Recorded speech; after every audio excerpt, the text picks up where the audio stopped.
Alors, dans cette vidéo, on va voir comment fonctionne la salle de classe. Donc, je rappelle ici que j'ai sur la gauche la liste de mes classes. Donc, je choisis la bonne classe, bien évidemment, et je clique sur Général. C'est là que tout se passe. Lorsque je clique sur Général, je vais retrouver l'annonce du calendrier, l'événement en fait que j'ai créé précédemment.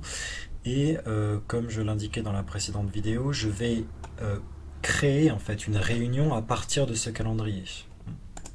Donc je vais aller sur les trois petits points, afficher les détails de la réunion et je vais cliquer sur Join pour rejoindre le meeting.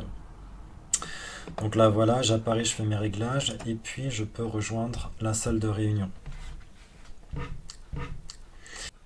Ici, vous allez avoir tout en bas de l'écran cette barre avec plusieurs boutons qui s'affichera à chaque fois que vous bougerez la souris. Si vous voulez qu'elle disparaisse, cliquez à côté.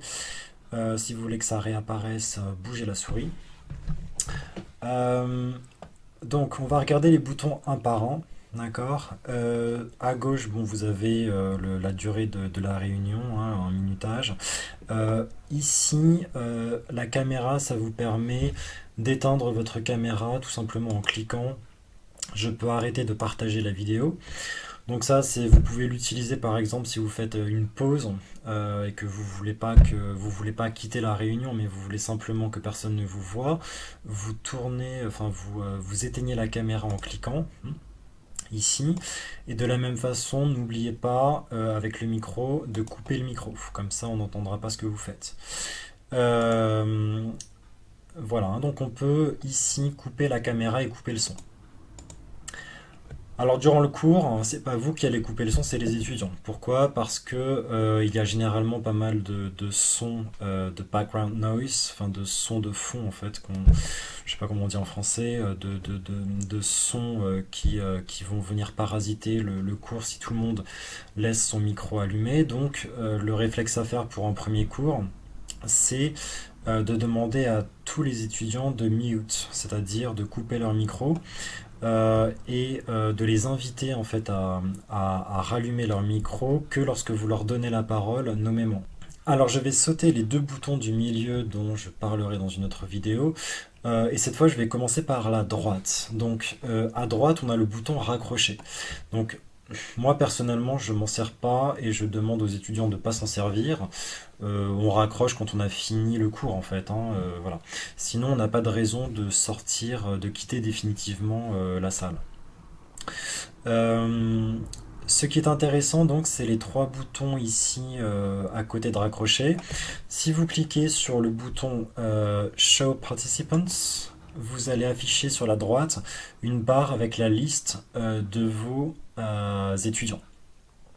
Ce qui est intéressant, c'est que vous allez voir dans Currently in this meeting, vous allez voir toutes les personnes qui sont actuellement connectées et avec vous dans le meeting. Et vous verrez leurs vidéos d'ailleurs.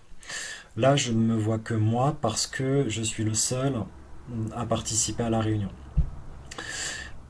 Et puis dans Others Invited, vous allez avoir tous les étudiants, toutes les personnes que vous avez invitées, donc tous les étudiants qui sont censés être là si le cours a commencé, mais qui sont pas là. D'accord? Donc, si le cours a commencé, c'est soit qu'ils se sont perdus, soit qu'ils sont en retard. Donc je vais continuer un peu là-dessus parce que c'est intéressant.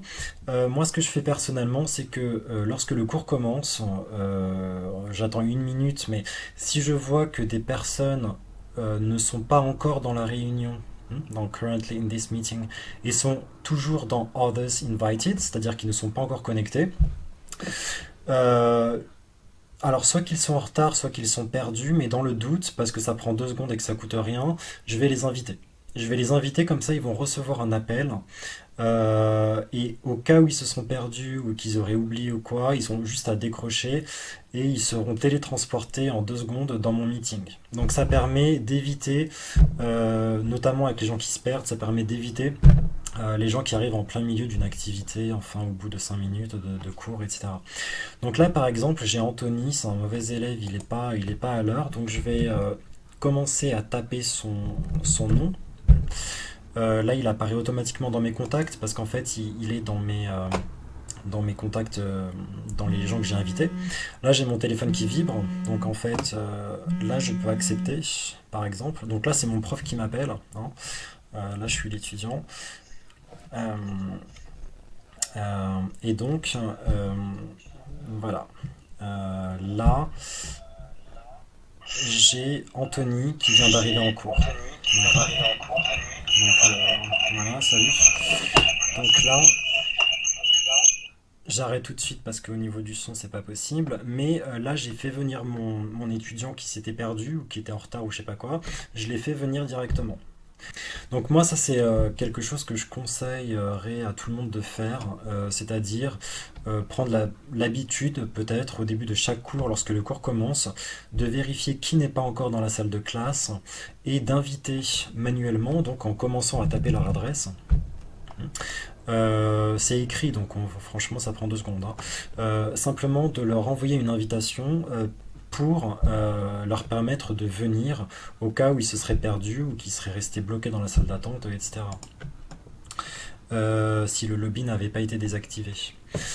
Donc voilà, hein, participant à côté du bouton raccrocher, ici participant, ça vous permet d'afficher cette barre à partir de laquelle vous allez pouvoir voir les gens qui sont dans la réunion, les gens qui n'y sont pas encore, et à partir de laquelle donc barre, vous allez également avoir des petites options. Et notamment pour un étudiant, vous verrez que vous aurez la possibilité de couper son micro vous-même à partir des options si jamais il ne l'a pas coupé. Donc ça peut être assez utile parce que les étudiants oublient généralement de couper leur micro. C'est une habitude à prendre. À côté du bouton participant, donc si je reclique une deuxième fois sur participant, ça va cacher la barre. À côté du bouton participant, j'ai le bouton chat.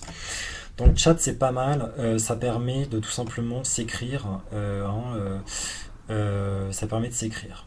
Ça peut être utilisé pour des exercices. Par exemple, si vous faites un exercice et que vous n'avez pas, il faut donner par exemple la réponse A, B ou C, vous voulez que tout le monde participe, mais sans que tout le monde prenne la parole en même temps, se coupe la parole, machin.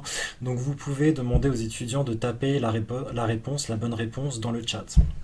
Et puis chacun va écrire ABC, et comme ça c'est beaucoup plus rapide, personne ne se coupe la parole, et ça peut être, c'est un autre moyen d'interagir, hein, le chat, voilà.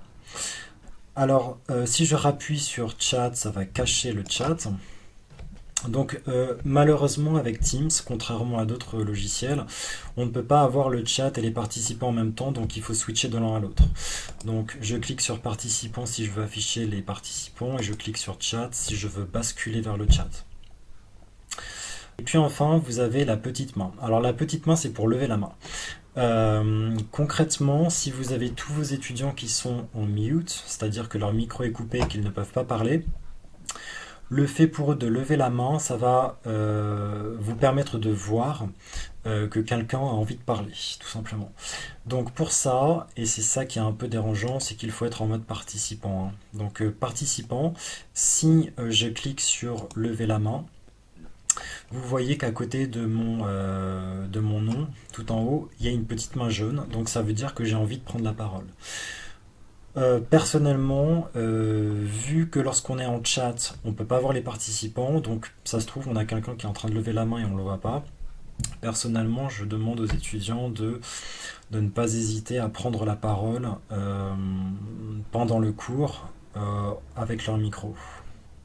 Mais lever la main, ça peut être une autre possibilité pour eux de prendre la parole.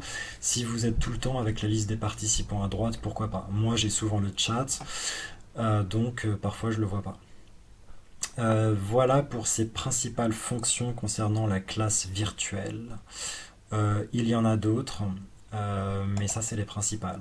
Et je vais faire donc une autre vidéo pour share, c'est-à-dire le partage d'écran.